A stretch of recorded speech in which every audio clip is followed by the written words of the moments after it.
Good evening and welcome to the Planning Board meeting of Tuesday, July 11th. These meetings are recorded. I'll take a motion from the minutes. Motion by Joe, seconded by Babe. Any discussion on the motion? Hearing none. All in favor, opposed, unanimous. There are no 81Ps.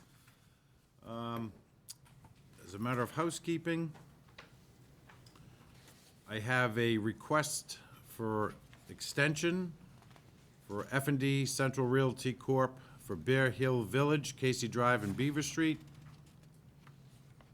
The extension is sought for August 15th. Can I have a motion on the extension? Motion by Joe, seconded by John. Any discussion? There are none. All in favor, opposed? Similarly, I have an extension for Snowflake LLC for Whitewood Preserve for an extension as well to August 15th. Motion by John, seconded by Babe. Any discussion? Here or not? All in favor, opposed? Unanimous. And for the definitive plan. Oh, I'm sorry. I also have a grant for extension for the definitive plan for F&D Central Realty, Bear Hill Village. Again, sought for August 15th. Motion by Babe, seconded by Joe. Any discussion? Hearing none. All in favor? Opposed? Unanimous. We have a preliminary subdivision plan for Ariana Estates, 5 residential lots off Fruit Street. And two of the additional correspondence items under your packet go with this. Go with 3?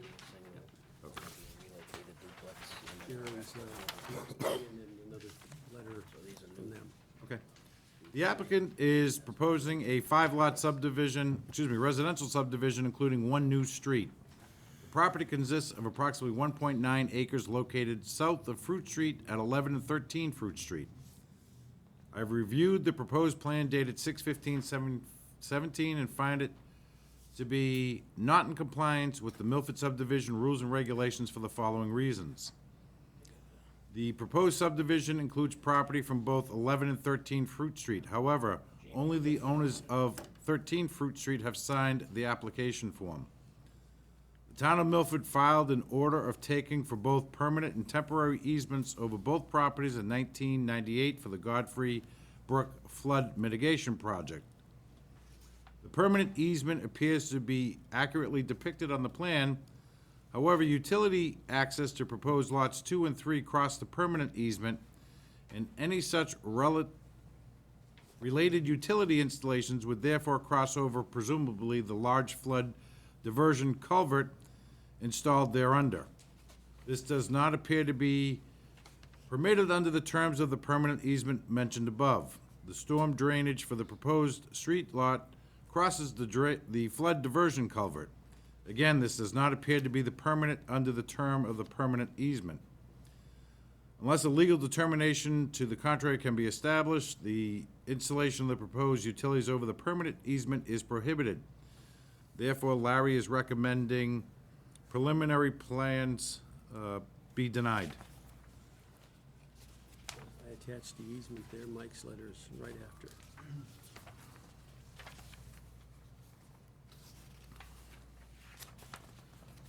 The town engineer writes, the applicant needs to demonstrate that what is proposed is allowed in the town's easement. The easement is associated with the Godfrey Brook Flood Mitigation Project, in which large diversion culverts exist. The lot associated with house number 11 proposed to keep the house at its current location and reconfigure the property lines to create a new lot, Lot 5. The current owner's information of house number 11 and the proper signatures are not shown on any of the formal paperwork. Excuse me. If the owner is not the applicant, a notarized H form is required. The preliminary plan lists the requested waivers. It is suggested a formal letter requesting the waivers be submitted to the planning board. The radii of the proposed curb lines at the entrance of the proposed road should be labeled. That is from town engineer. The highway surveyor writes, under his comments of disapproval, the plan was difficult to read. There are no wheelchair ramps at the entrance of Ariana Estates on Fruit Street. The sidewalk should stop at the ramp on the west side of the, rather than continue around the cul-de-sac. The fire department has reviewed it and is requesting the proposed hydrant be located closer to the intersection at Fruit Street instead of in the circle. The change will be beneficial for water supply operations if needed. The water company has its standard letters in terms of supplies to be utilized.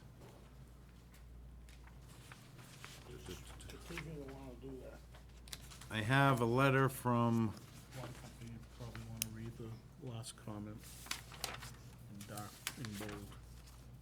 Oh, water availability?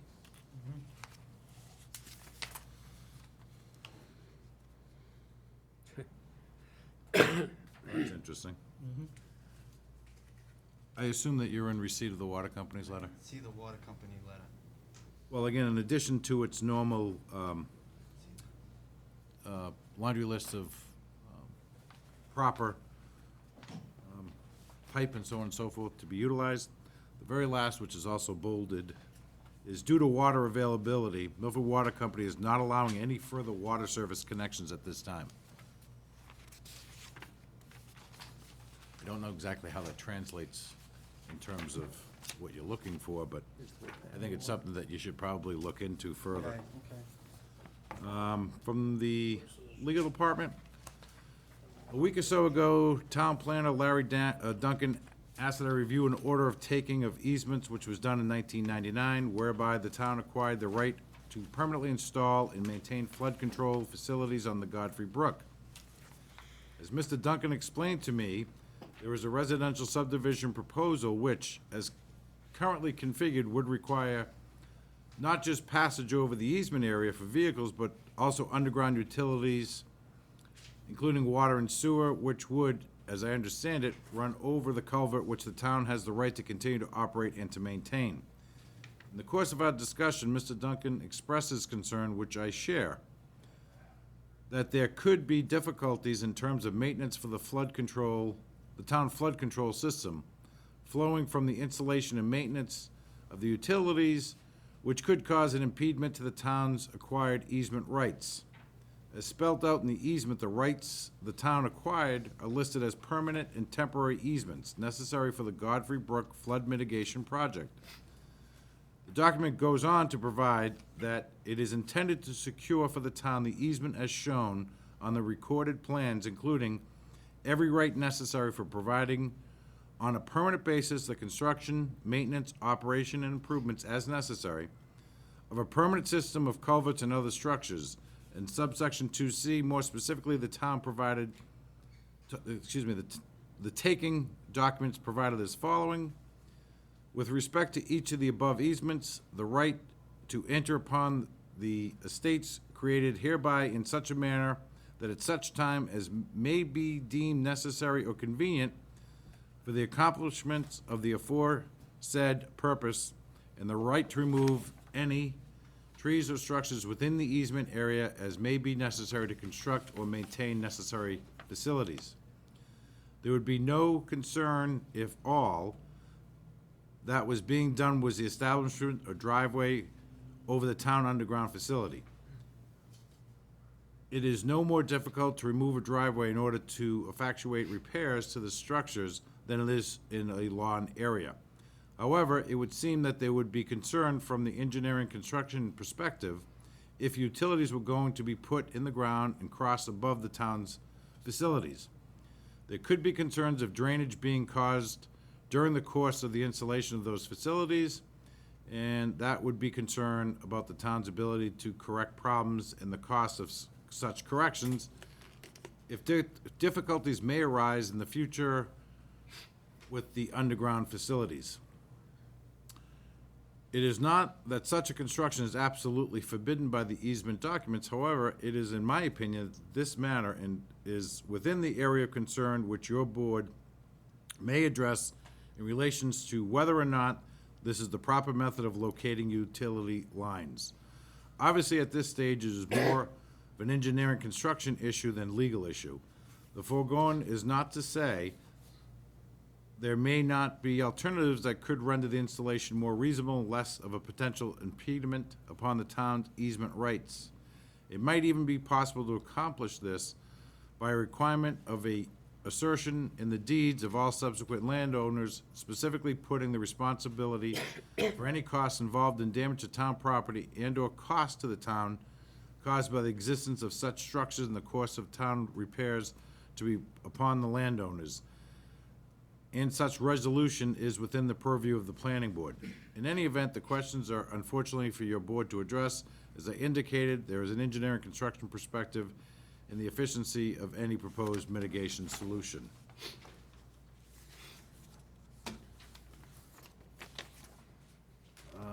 Let me see.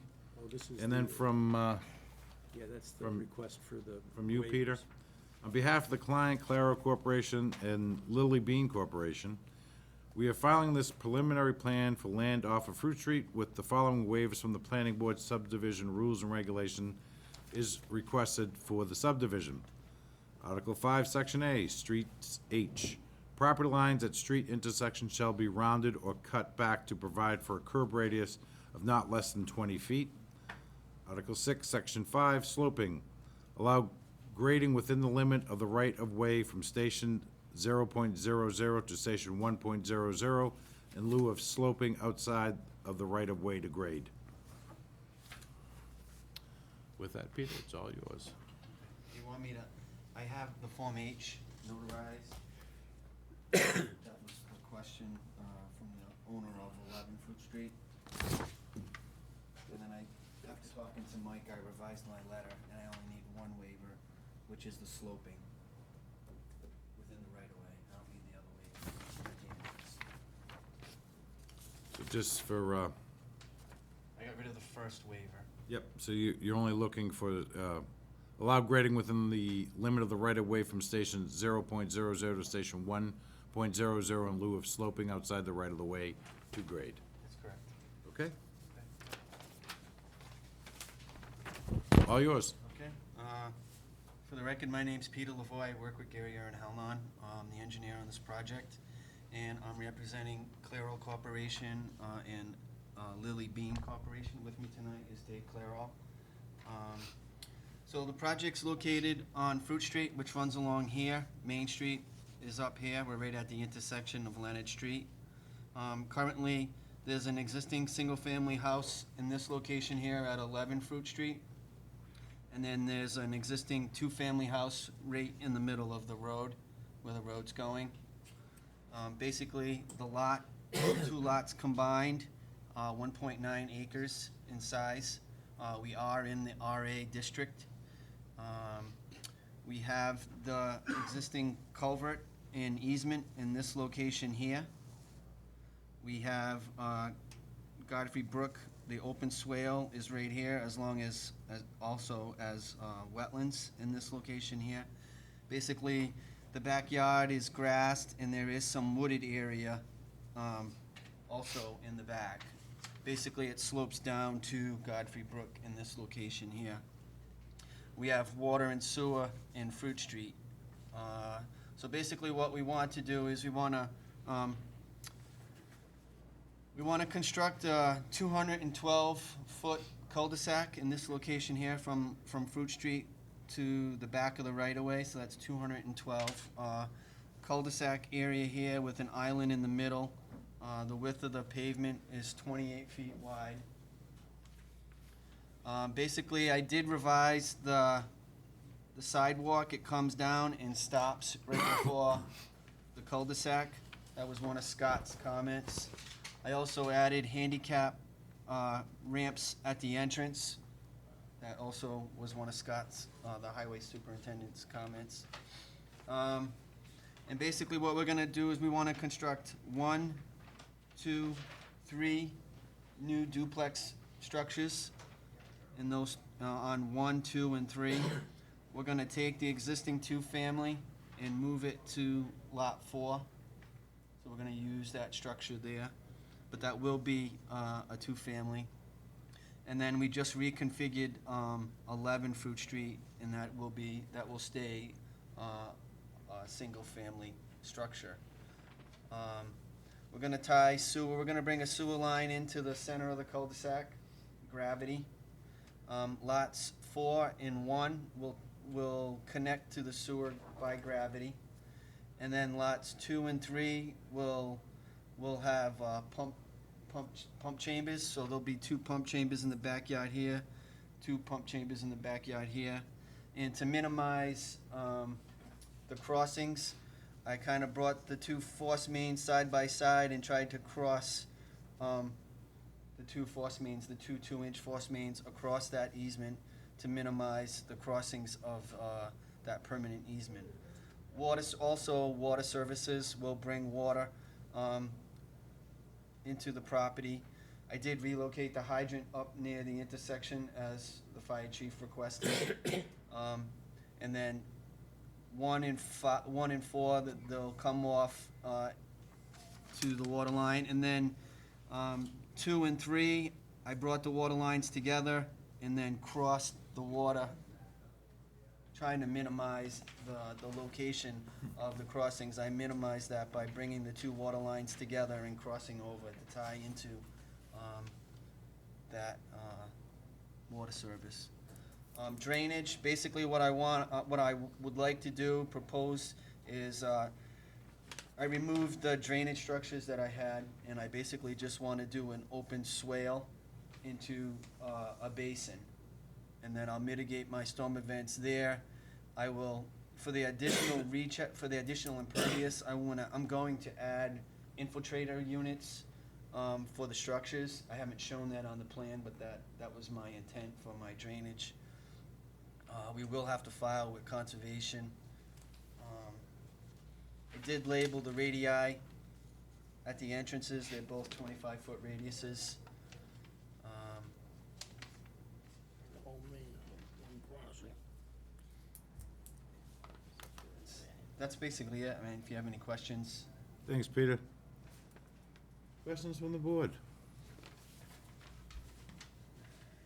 I guess obviously the biggest thing is to get Jerry's, I'm not sure I totally agree with Jerry in the fact that I think there's significant added cost to the town of Milford if in fact they ever wanted to get in here and do work over somebody's driveway as opposed to an open space that was there now. And if, not that I expect this to happen next year, but if you ever needed to get in here, you're effectively you have the possibility of closing off people's driveway for extended periods of time.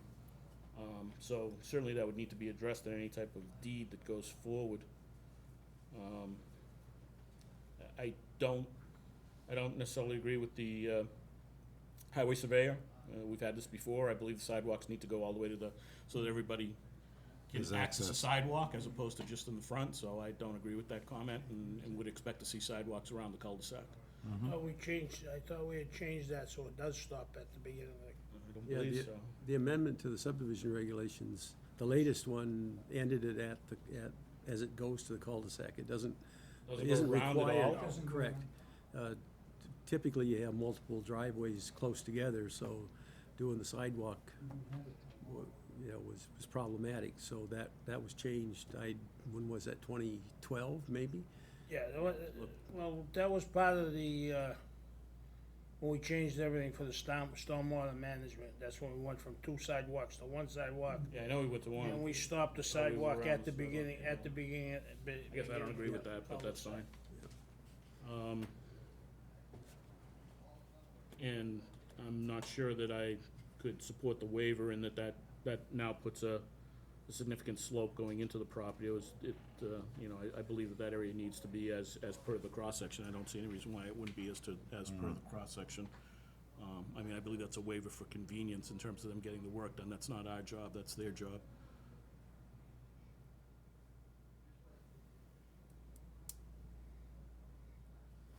Also, on the water line, run the water line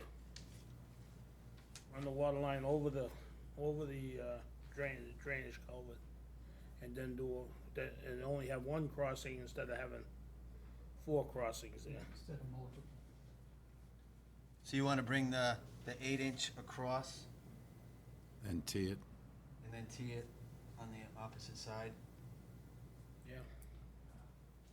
I'm sure they're gonna wanna blow off there too, so. You're gonna have to. You're probably better off putting another hydrant, to be honest, at that point. Even if it's a small one. So yeah, if you gotta run it that far, and you're gonna run full size, I mean, you know, he wants one up front, but you're probably better off with 2 hydrants, Yeah. yeah. Yeah, I think the chief's comment was based on the assumption that there was only gonna be one proposed, and he'd rather have it out where it's being shown now. It's easy, it's, always- Well, he's not gonna drive up to the fire and, no. Yeah, Yeah, exactly. but the water company, it's gonna actually be easier for them if they had a Right. hydrant there than to do it and Right. try to go find a blow-off valve. again, like Joe says, concerned with the thing, it should be in the deed. And also during the construction, the contractor, the developer should pay to have a inspector there at all times when they're going over. Do we know the depth of that, Yes, we do. Basically in this section here, it's roughly at 268 and the finished grade is at 274. So the top of the culvert is at 268 and finished grade is 274. So I 6 have feet? 6 feet of, so my utilities, my water line, which has to be 5 feet down, you know, I still have a foot separation. And then the force mains, because the sewer manhole's up so high, I had to put those into force mains, which then you only have a 2-inch line and they're side by side, so they're close together. And those should be sleeved Yep. over the drainage easement. I'm thinking the drainage, I don't know, Mike, if you had commented on the drainage or not, but I think we'd be better off with structures. If you got that much depth, you should be able to get into the basin anyways over the top. I'd rather see structures on the backside and then just run a pipe over into the basin. Yeah, I think the utilities, with the concerns that the town will have, I think when we move to the definitive stage, we'll certainly take care of making sure this is designed in a proper manner. You're gonna have, There were structures on the original preliminary plan that I reviewed, Mhm. and then this came in kinda last minute with some of the changes in the comments, and this is what it was changed to. I really haven't even had a chance to review any of this alignment, any of the layout of the utilities. But with these comments, and we'll be able to, I believe we should be able to work through the design aspects of these utilities to make sure that they impact the culvert the least possible, and then any other items we wanna put in to protect the town.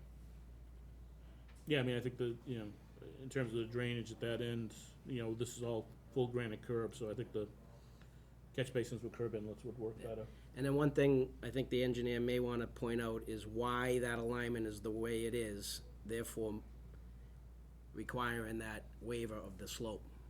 Well, Is what I discussed with them earlier, but I think it's an important fact that it has to line up with Leonard Street, because they are in control of number 11, so that road could be pushed over to the west, because they're in control of number 11, but they need to be lined up with Leonard Street, so.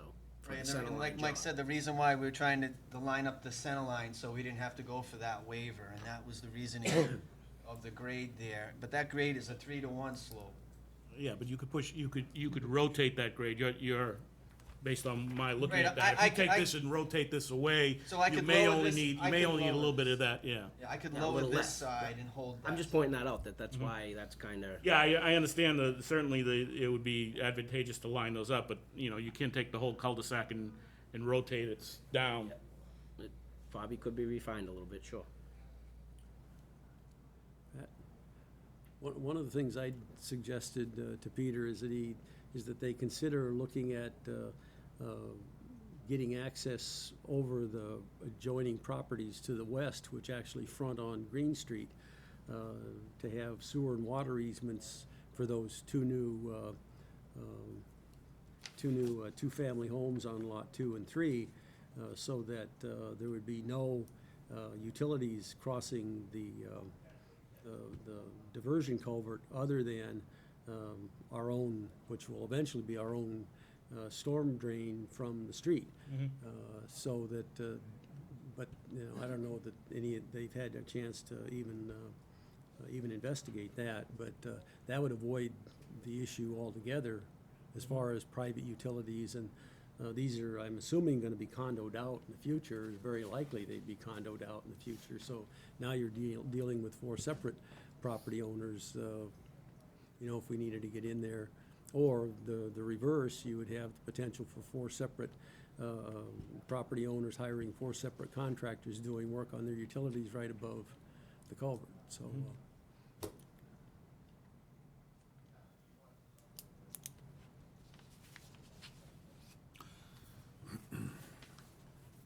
So that's a good point too, Larry. In the definitive, maybe we condition it that all those services, everything get pulled on the other side of that from the one contractor. Good point. So we don't have the 4 doing it either, if that's the route they end up going. Yeah, because I think combining the water connections makes sense, even if they do still cross. But I think the force mains could be designed to be closer together along those long side property lines between those two on lot 2 and 3. The same as they're parallel to each other as they get into the cul-de-sac. I'm just looking at it, if you're gonna allow something to cross the culvert, then minimize the stretch of land within which that occurs. And it kind of doesn't matter where the force main goes, because it's a force main.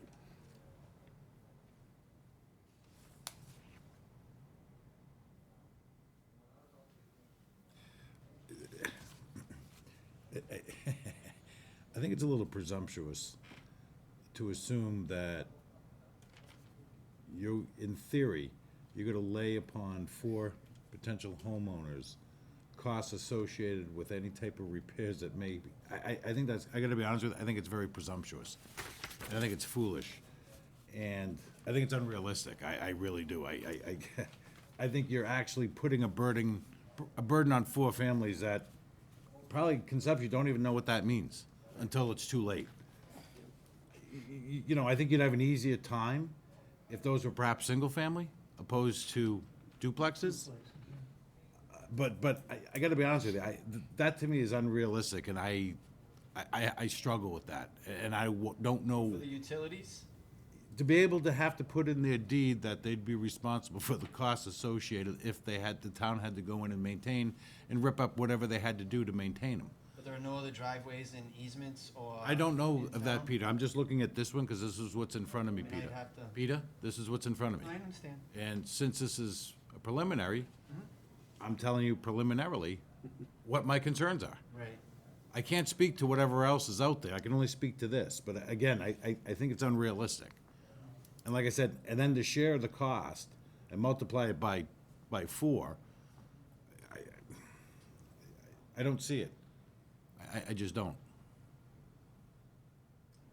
That, Pat, was frankly one of the reasons I was looking at suggesting they. No, I understand why you asked for the other way. force main to get an easement, but the problem is I don't know if any of the 4 abutting neighbors behind them on Green Street are interested in having any type of easement. Well, no, that may be, but they haven't So- investigated it, so my suggestion was. Yeah, no, I'm just saying, install all of this. I think you just, right off the bat, you're putting an unfair burden on a potential homeowner that, again, I don't think is gonna truly appreciate what it is that's gonna be in their deed.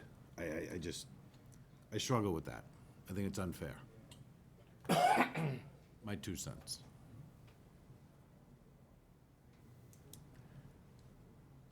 Well, they could grant a continuance till next month, and that'll allow him some time to investigate this stuff.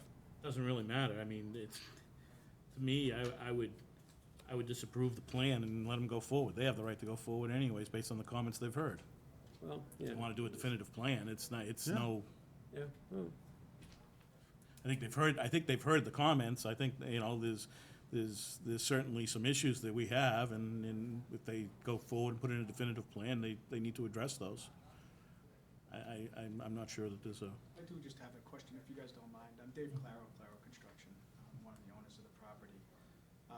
What burden are we talking about as far as if there's ever any trouble with that culvert? Are you talking about it being associated with the future home buyers paying for. I guess that kind of confusing. If the town had to go for whatever reason and maintain the culvert, which they have access to, and they had to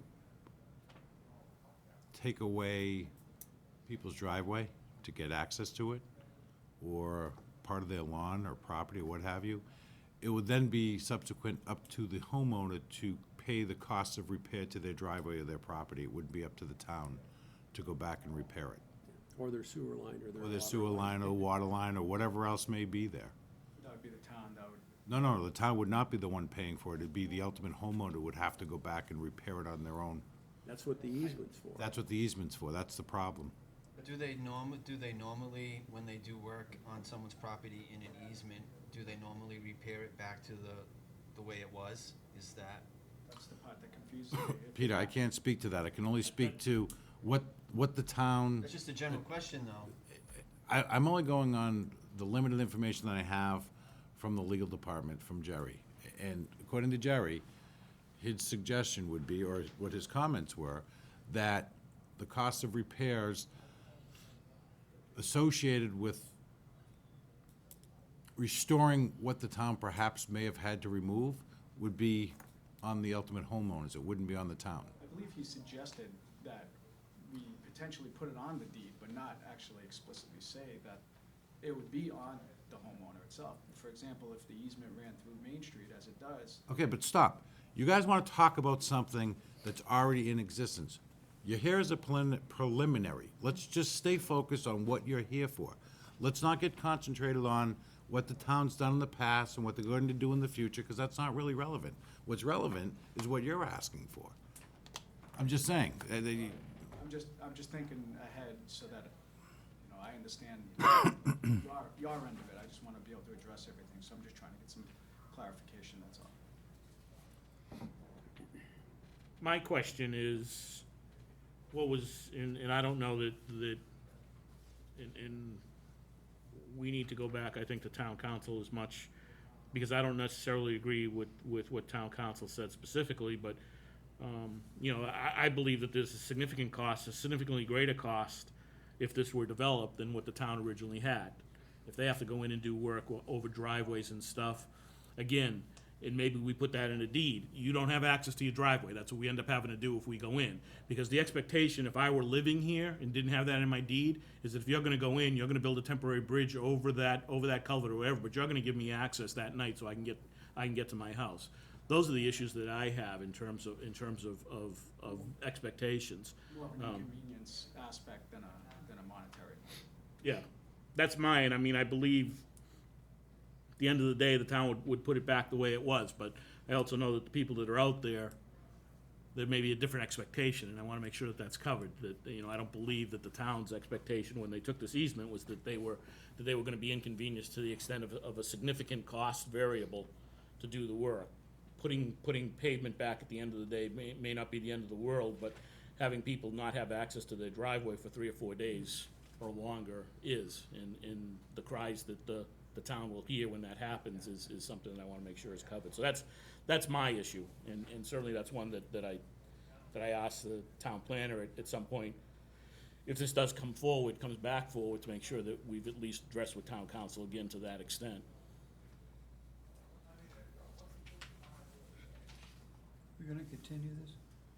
We have a letter to continue if Well, I mean, I think that's sort of up to you as to how you wanna, Well, we just wanna wanna go make forward. sure, we wanna make sure if we go forward, this is an approved, a permittable plan. And that's, we heard a lot of negative comments, so I guess to make Dave and myself feel better, we would like to get some of these answers Then that's back in front of fine. you, so then you can comment on that, so we get a positive.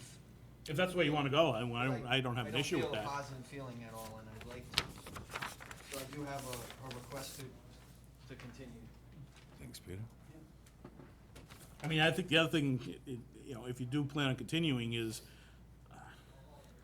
the water company's last statement is certainly one that sort of blows up the whole thing here. So, I mean, I would try to get a read on them if you're gonna come back forward, because I don't know what that means. Right, and I just saw that, so I'd like to Yep. at least see what that. I'd imagine that would be temporary, obviously. Don't know. Yeah, again, that that's one that we're not sure of. It's come up a couple times, and we've asked them, and haven't really gotten answers back from them as to exactly what it means, but certainly to approve a plan of any type at this point, we need some indication from them as to what their expectations going forward are. Especially with this size lot, I mean, you're probably not in a situation where you're gonna be putting in, wells. Right, okay. No, I have a letter for requesting a grant of extension until August 15th. Motion from Joe, seconded by John. Any discussion on the motion? Hearing none. All in favor, opposed, unanimous. Thank you. Thanks. Need that. We have an, Peter, you can probably take a look at shifting that road a little bit too, to see if you can get away from that grading, or at least minimize the amount of grading that you need to do that on. I'll do that. we have an amended site plan, 20 Prospect Street. The applicant requests amended site plan approval to allow for a 1,548 square foot addition to the existing cancer center on the subject property. The proposed addition is to house a linear accelerator and is located to the rear northwest corner of the building. There are no changes to the, there are no other buildings or additions being proposed, and the parking and circulation will remain unchanged on the site. All applicable zoning requirements appear to be met. Therefore, Larry is recommending approval. From the town engineer, is also recommending approval. The proposed addition takes place in a grass area and does not interfere with the existing parking circulation of the site. Highway surveyor finds it to be satisfactory. The fire chief has no changes. The water department has no conflicts. All yours, Peter.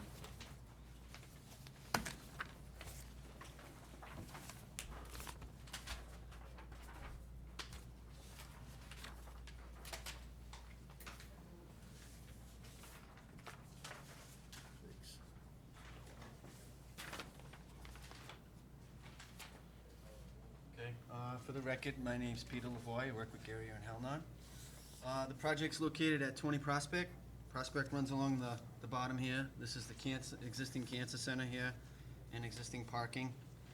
They have an existing linear accelerator in this location here, and they would like to add this addition on in this location. They need another one.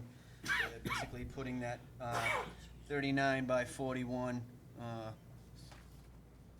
addition right there. We did file with conservation because we are within the 100-foot buffer zone. That's it. Thanks, Peter. Questions from the board? Is that existing lawn area, Peter, or is that, This is lawn area, correct.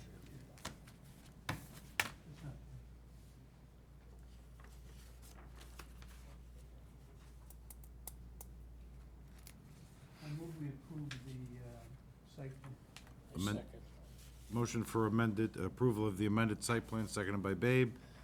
Any further discussion? Just quick question, Peter. From the parking lot to the addition, how far away is that? It's roughly 6 feet.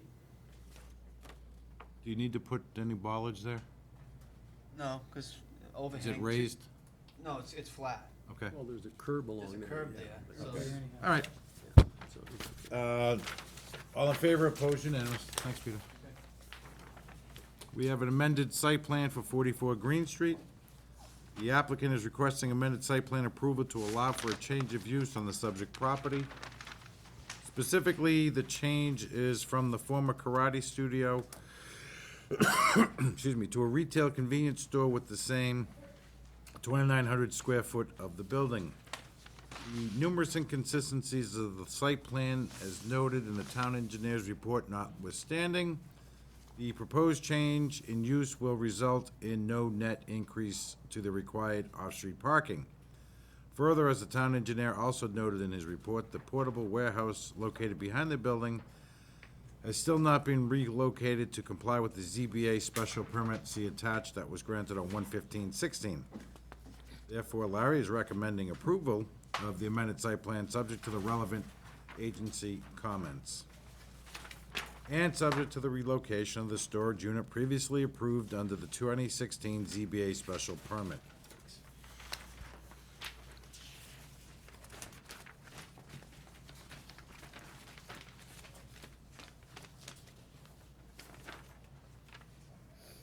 Let's see, Mike writes, there is a zone line along the southerly property line of Lot 5 that is not shown on the amended site plan. This information should be added to the plan. The parking calculations used for the existing salon were calculated as a retail use. The proper parking calculations should be provided. The area of Lot 4 is depicted on the plan is inaccurate. The amended site plan references a granted special permit associated with the property. More specifically, the special permit is in reference to the location of an existing outside metal storage container and the requirement to relocate the container to a location that conforms to zoning. The container appears to have not been relocated per the special permit site plan. It is recommended that the above items be addressed, prior to the approval of the amendment. I have no others. Peter, all yours. Okay. So we are located at 44 Green Street. Green Street runs along the side of the page here. Cape Road runs along the bottom. The train tracks are right in this location here.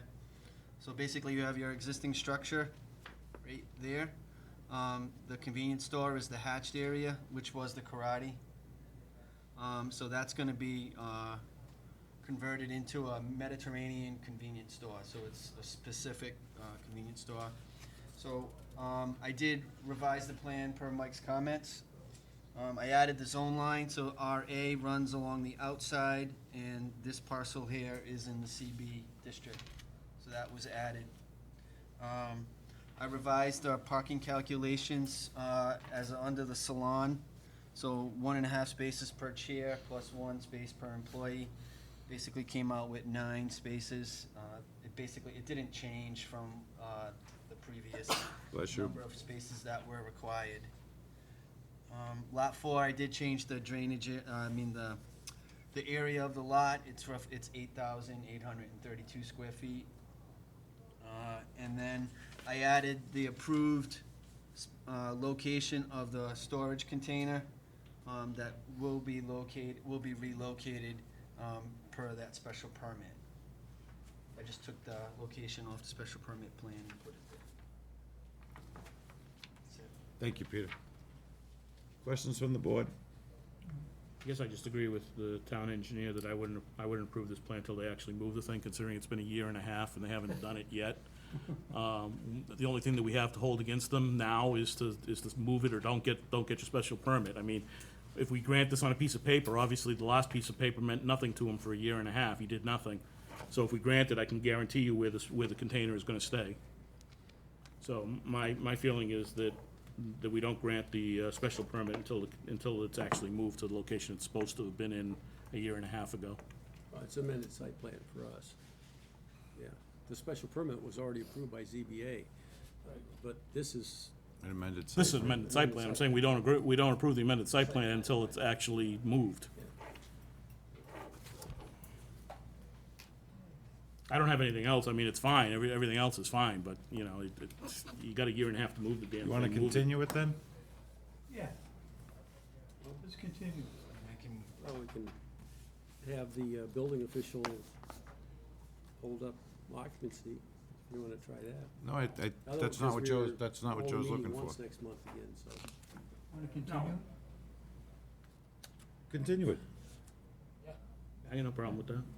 I got no To problem. continue this until August 15th, Gonna be a busy day. and just so you know, or I would highly recommend that prior to that meeting, at least a week ahead, I would suggest, that you have the building official go and verify that it has been relocated, so that we could, in theory, get a letter from him stating that, in fact, it is compliant with the ZBA decision of 2016. Okay? Okay.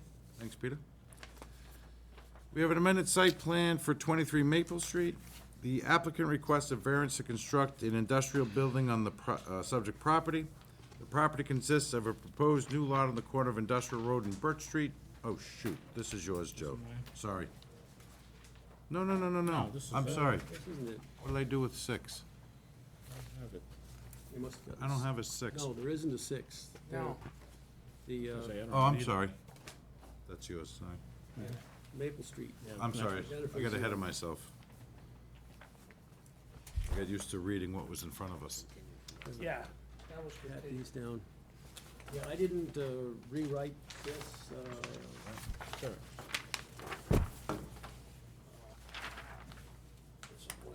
Take them out again, can't see.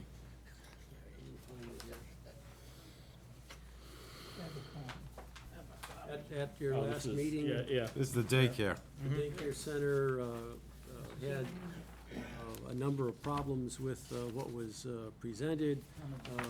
Part of the problem was that the site plan wasn't even an accurate existing conditions plan.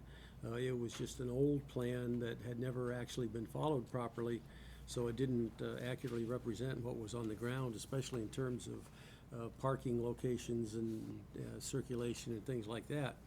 And the board had tentatively approved the daycare use with 7 conditions. One was to have a concrete sidewalk along the north side of the building. That was based on our understanding of things at the time. Do a painted crosswalk in the rear with directional signs that would safely get children from the end of the building in the rear over to the proposed playground, which was gonna be on the other side of the parking lot. The third requirement was to remove both sets of gates and fences on the south side of the building. There was a requirement for bollards 6 foot on center, because at that time, there was nothing between the rear paved area and the play area. There was a requirement for parallel spaces and no parking signs.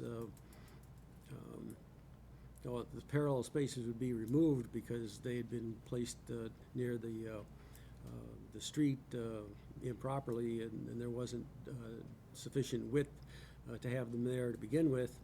There was a requirement for the stop sign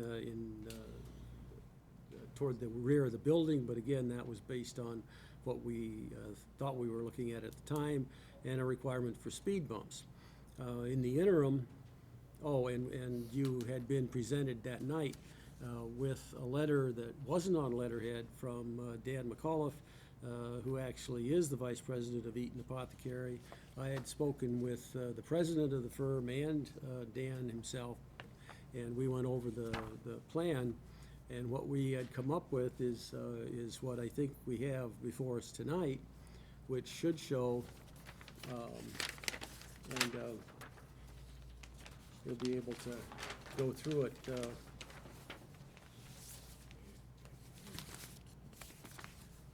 With at least the full size on the board, that in talking with the president of the firm, a one-way circulation pattern, a clockwise circulation pattern that will benefit the daycare and provide them with some loading spaces.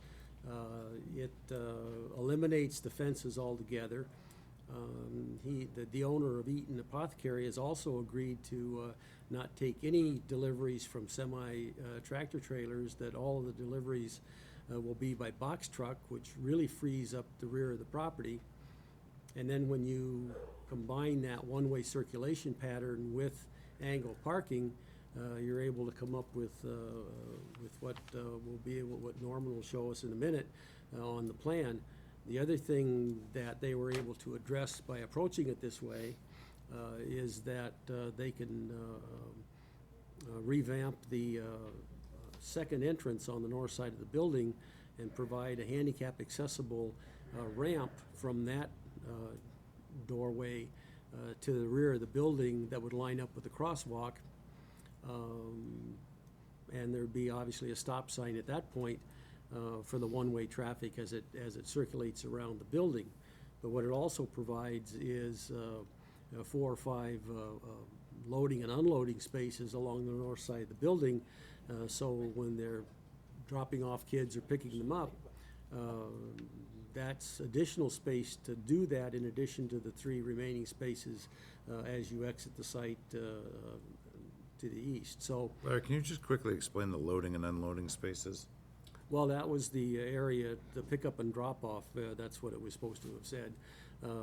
That's what they were for, is, And how many spaces do you have there? well, he's got 1, 2, 3, he's got 4, Four. but they're, I think, longer than they need to be, but you're only gonna get 4 or 5 there altogether anyway. Yeah, but I question why you even need them there, because when the applicant herself was in here, she explained to us that they came in the front and used the walkway to get to, and I understand at night, but I think that having Well, they're, parked vehicles in a one-way with kids around, I don't think it's an intelligent move. I prefer to eliminate, and I don't recall asking for loading or, child pickups spots there. I don't recall. well, we weren't looking at a plan that had a one-way circulation pattern. In fact. No, we weren't. But then again, if it was up to me, I told you, I would just close the whole thing off and would have made the playground on the right side of the building and Well, but been they- done with it. But again, I don't like the idea of having cars, kids, and traffic mixed in the same, in the same driveway. I don't like the idea. I'm fine with the one-way if that's the way it has to be, but I just don't like the loading and unloading. I don't like parked cars, traffic, and kids. Well, I think the, part of the understanding of the owners of the building is that the parking on the south side of the building from the street all the way back is primarily their parking. That it isn't the daycare parking, at least the way it operates now. So if some of that is to become daycare parking, that might get at what you're talking about in eliminating the drop-off spaces. But, The applicant herself, again, I recall specifically that they come in, they park, they use the walkway in the front, and that's how they gain access. well, but that's this side. Previously, they weren't No, looking at a one-way. she was specifically, right where the parking is, because Yeah. Yeah, I know. she said they come in, they park, they bring the kids over. Now you're asking to have some people leave this way, some people leave that way. No, I don't like that idea. I'm not favorable to having, Well, but I'm understand just trying something, to- this was yeah. not discussed the last meeting. that's right. So, And what I'm trying to relay is that between then and now, I was able to catch up with the owner and find out from him what he would be amenable to make changes on the site that would hopefully be favorable to the daycare. Because left to their own devices, they obviously didn't have a clue. So, that's how we ended up with this. If the loading and unloading spaces, aren't satisfactory to the board, then don't require them. I'm not requiring them. I prefer not to have them, is my only point. Well, I mean, if that's the position of the board, then one of the reasons they're here tonight is to verify what's acceptable and what isn't. They'll go back and make the changes, and then Norman can send over the Mylar. But he didn't bring a Mylar because he wanted to get the comments. You can jump in anytime now. I'm listening. Hold your thought for a second. Based on the comments from the last meeting, have the comments been addressed? Yes, Okay. And in addition to that, the circulation has changed, correct. and the loading and unloading spaces have been added. Right, but to that point though, Pat, all of the conditions that seemed. I just want to make sure we're all on the same page, that's all. No, I know, but Yeah. all of the conditions that we thought we wanted and we had in place from the last meeting couldn't be accomplished on the plan based on what was actually in the field. So we were able to meet the intention of every one of these with this new circulation pattern and the one-way flow and the angle parking and the handicap ramp. So let me go back through the list. The original understanding was that you needed some kind of a protected sidewalk along the north side of the building. Well, now you don't need that because they have the handicap ramp that they were gonna be required to build. But because of lack of information on the plan, we didn't know that this is what it needed to look like to be a handicap accessible route from that rear door to the play area and the crosswalk that goes along the rear drive. So the first issue has been addressed, it's just that it was addressed with a ramp and not a sidewalk. The other one was to have the painted crosswalk, that's still basically in the same place, so we. Speed bumps there. And then the speed bump, I don't think you want the speed bump at the stop sign. I think you want the speed bump over by the other corner where the slow, traffic signal is. In fact, I don't, with that and the stuff, I don't know that you need a stop sign. I would put up a crosswalk sign. Yeah, I don't think anything. I mean, people, if there's no one out there, people aren't gonna stop. They're just gonna go through it anyways. My point would be to show that you've got a crosswalk coming, and I would use a crosswalk sign, not a stop sign now, because you've got, before we had the issue of you couldn't see around the corner based on where we Exactly. were, but now I wouldn't use the stop sign, I'd use the crosswalk sign. but the speed bump, I would think you would want to relocate. Well, is the intent that being a speed bump, or is that a speed table? Is that coming up for the crosswalk, or is that a speed bump that you're going over Is it a prior to the line? crosswalk? I'm not I think positive what with he was that. talking about was just a speed bump. Then yeah, you could pull it forward if you wanted to. You probably don't want to come down and then be right on the bottom side of that with the crosswalk right immediately after that, so you probably want to pull it a little bit forward. If you're doing it as a speed table and coming up and then coming back down on the other side, it should be through the crosswalk. Yeah, but if it's a speed bump, you'd want to back it off over to where the words 30. bollard, typical, or even further back than that. Yeah, you wouldn't want it any further back than that. You'd want it over by where the loading dock. I would, designation is. well, I don't know if I go back, because now you get, No, 'cause now you now you run get the into the parking. parking. You gotta put it right I would before take it 30. I would take it from the last parking spot, push it right where the 20.9 is. Yeah. Okay.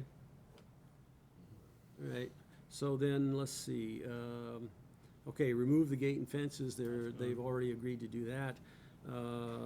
Bollards 6 foot on center. Yep. I think we're about 3 bollards short. Well, we are, but the bollard 6 foot on center was based on the old plan when there wasn't parking along there. So, Yeah, but- and there was moving traffic, so now, It's where the parking is, I'd like to see it further, have 2 more there and 1 more on the corner, or just on the inside, that's, you mean extend the To add bollards? 3, you'd have to go, Each way. you'd have to go 4 foot on center to add 3. Is the dumpster area no, you put, fenced off, or is that wide open? Well, right now, the dumpster area is up Needs to be fenced. here. And they're just sitting there. I'm looking at this dumpster area in terms Dumpster area of comments that if that's all paved, then you need to bring the bollards at least past the playground area. right, Yeah, okay. Yeah, because Is that dumpster area, Yeah. what's labeled is that dumpster, fenced? no.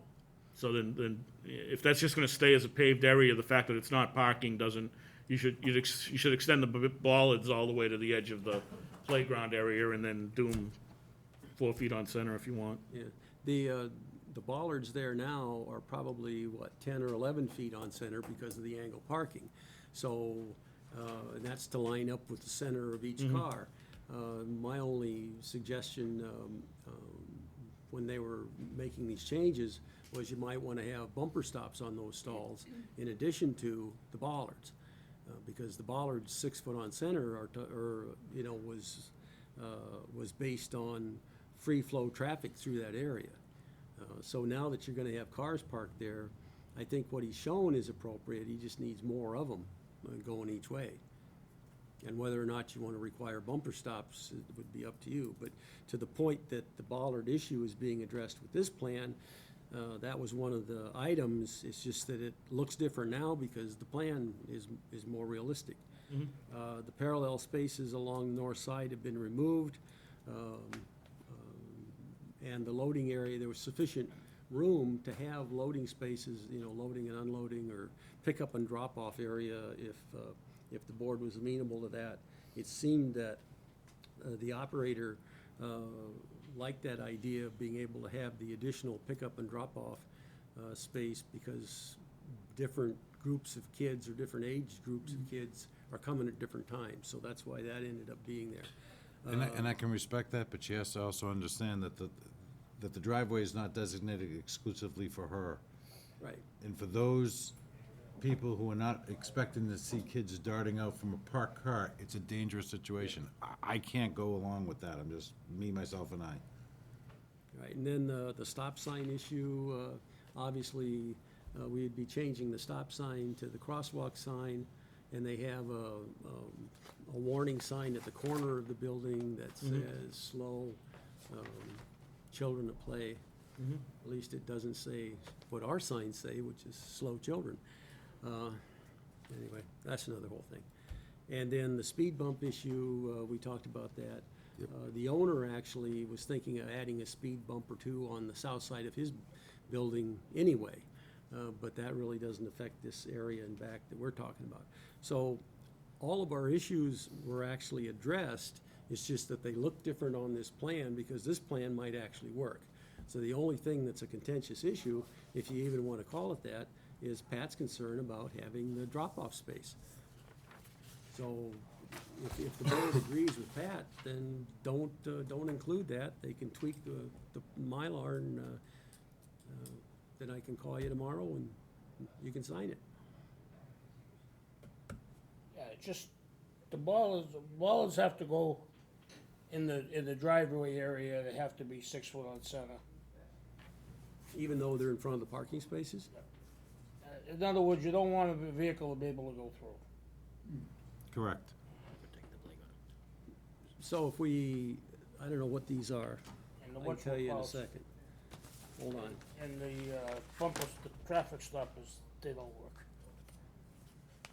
They're 8 or 9 on center, it looks like. Well, these are 10 on center, so if we did them 5 foot on center, my concern is that if you have bollards in front of a parking space, you want to arrange them so that there's at least one bollard right smack in front of the vehicle. So you would leave these and add another one in between, Correct. and then spread them out both ways, Yes. right?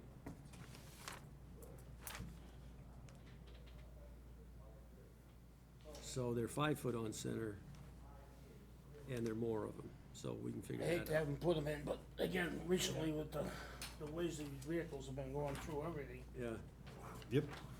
So with those few comments, I would hope you could approve it, and then Norman can get the Mylar updated to meet that. But this plan, subject to those comments, does address all of your issues. It's just that it looks different because the plan's accurate now. Pleasure of the board. I don't have, people are gonna park there, I think anyways, whether we label it or not, I'm not sure I have as much of an issue. I think this is definitely a better plan than what we saw before. I'll move we approve it. Second. Motion by John, seconded by Joe. Any further discussion? Hearing not. Well, Pat, with or without the pickup and drop-off area? I don't know, Mine's, John. mine's I with, don't mine's have a with the plan. problem with it. I like it. I think it's With. with, Okay. 3 in favor, 1 opposed. We'll make it easy. I am. Because Give me a holler one in the kid gets morning, tagged out there, I'm not gonna be guilty Give at me a call night. in the morning, we'll verify everything. You guys don't spend enough time around schools. I didn't spend much time in school. Neither here nor there. Just saying. You're not spending enough time around schools. All yours, Joe. CBA variance, the applicant requests a variance to construct an industrial building on subject property, which is Industrial Road and Birch Street, map 46, lot 6A, IB zone.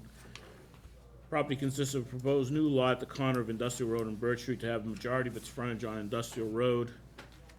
Sketch plan submitted with the application generally reflects the configuration of the wetlands and steep slope that characterize the property.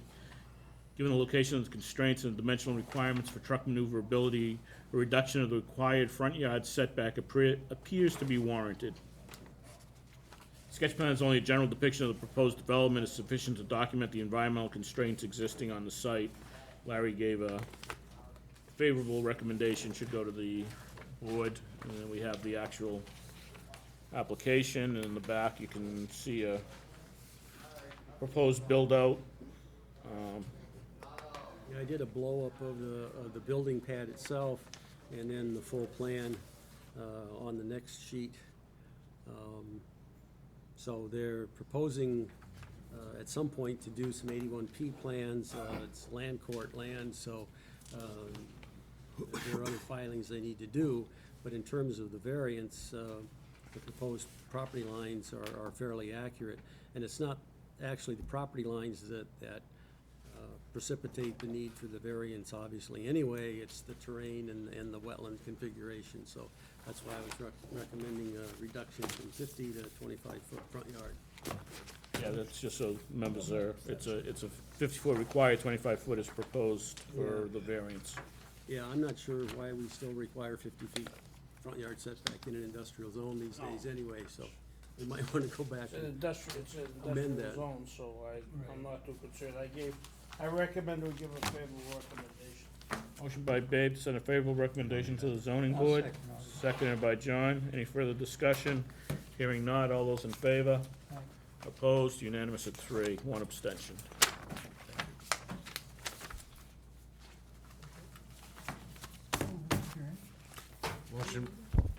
Motion by John to adjourn, second by Babe. Any discussion? Hearing not.